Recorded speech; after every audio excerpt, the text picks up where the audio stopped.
Hi there, my name's Tad Hargrave. Welcome to my YouTube channel, Radical Business. I do marketing consulting for hippies. I work with green, conscious, community-minded, holistic businesses, entrepreneurs all around North America who are struggling with their cash flow, not attracting as many of the kind of clients they want, and often sort of put off their marketing. Maybe they have mixed feelings about it, and they know they should handle it, but they don't.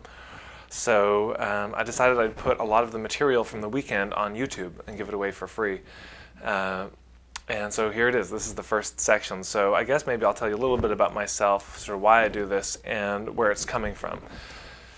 So I've been doing this the past 5 or 6 years, and I travel around, and all the weekends that I do on a pay-what-you-can basis, meaning that people come to the weekend, and at the very end of it, they pay in the last 7 minutes whatever they thought it was worth based on what they can afford. A lot of the 2.5-day events out there, it's like an average of $1,700 for people to pay. And a lot of the folks that I work with either couldn't afford that or would be really turned off by the sort of tone of the events, or would just never hear about them. So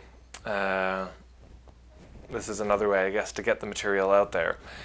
And for me, this work really isn't just about the marketing consulting or whatever, but it's about building this conscious economy, because I think a lot of us, when we look out at the world, we see that there's this sort of suicide economy that's destroying the world. It's this fast-paced, competitive, highly globalized, free trade sort of economy, and we're seeing it just destroy the planet.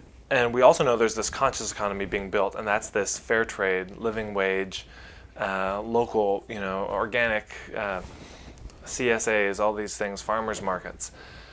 And we're wanting that to grow. And luckily, it is the fastest growing segment of the economy. If you've been paying any attention to the media at all in the last little while, you've probably seen a ton of stories about the environment and about progressive business coming out. So luckily, it's on the rise, but I think there's some things that we as individuals can do and we as collectively can do. If you're interested in being a part of the collective solution of conscious progressive businesses, there's a website I invite you to check out that I'm not directly affiliated with, but I think you'll enjoy. It's called livingeconomies.org. Livingeconomies.org. It's a group called BALI, the Business Alliance for Local Living Economies. So they're sort of a chamber of commerce for progressive businesses. And if you're interested in being involved, I invite you to check them out. But I still think there's things we can do as individuals. And I know that if you're watching this and you're an entrepreneur, you're not in it to make $1 zillion and get rich. You want to meet your needs, whatever that means for you. But you also want to do good in the world, make money and make a difference at the same time. And I think that's possible.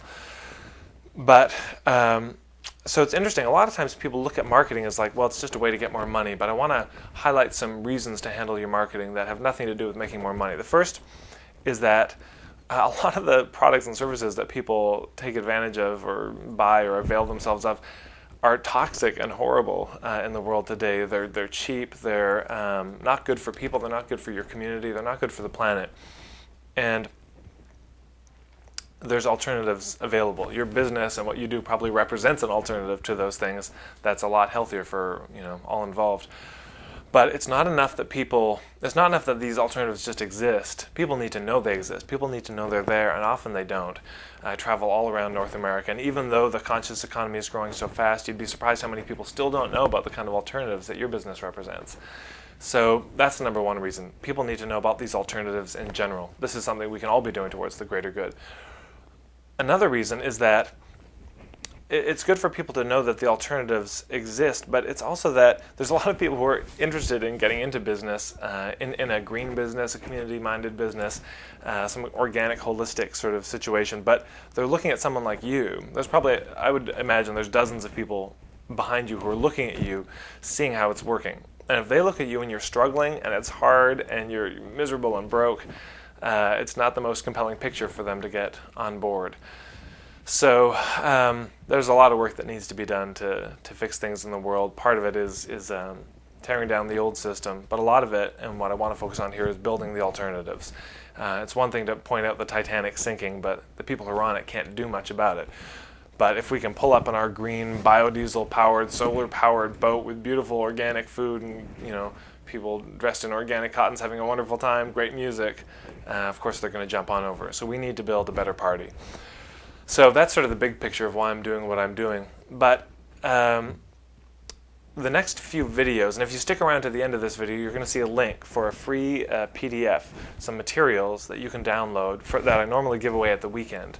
And materials over the series of this video that are probably worth about $500, but they'll just be available to you for free, no catch, if you go to the link at the end of this video. So the way this is going to work, the first video I'm going to focus on the 4 key components that I cover in the weekend.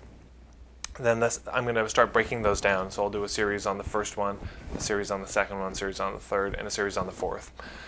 But before we get into all those, I want to talk about the most important distinction for green conscious businesses, and that's the difference between the values proposition and the value proposition. Values versus value.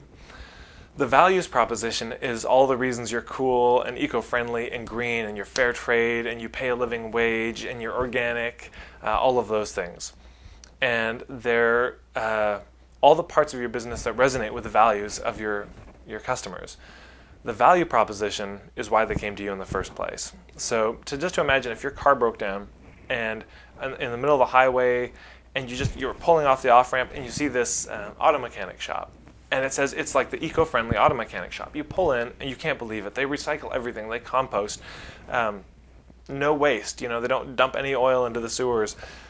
They give you a bus pass for a year just for having brought the car in. Everything about them is progressive and exciting. They're union. Everything you could imagine in terms of the ethics, they're 100%. And you're so excited to have found them. You drive your car out. Halfway home, it breaks down. The exact same problem. They didn't fix it right. And all of a sudden, you really don't care how green they were. So this is the most important thing, is we've got to look at both of those. And the biggest mistake most green businesses make is they focus too much on the values proposition. And they think that that's why people are going to do business with them. But it's probably not why people came to you in the first place. It might be in some of your situations, but this is the first thing I want to flag. You've got a values proposition, and then you've got the value proposition.